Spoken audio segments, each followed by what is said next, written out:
रोवा थे समधी साले, रोवा थे समधी साले, पीट थे कपार हो बहिनिया के चोरी होई गा।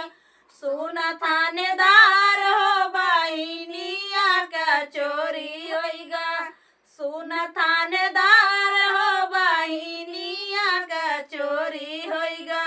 खोजी आइल जौनपुर खोजले प्रतापगढ़, खोजी आइल जौनपुर खोजले प्रतापगढ़।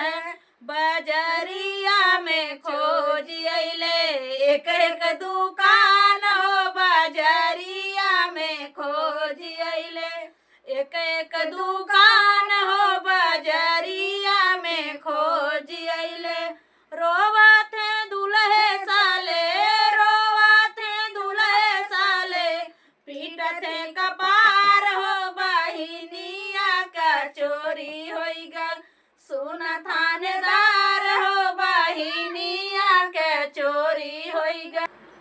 खोजी आइले जौनपुर में खोजले प्रतापगढ़, खोजी आइले जौनपुर में खोजले प्रतापगढ़।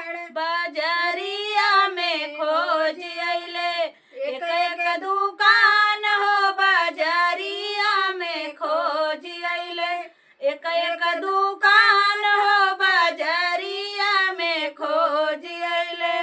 रोवा थे अगुआ साले, रोवा थे अगुआ साले, पीट थे कपार हो बुआ का चोरी होई गा। सुन थाने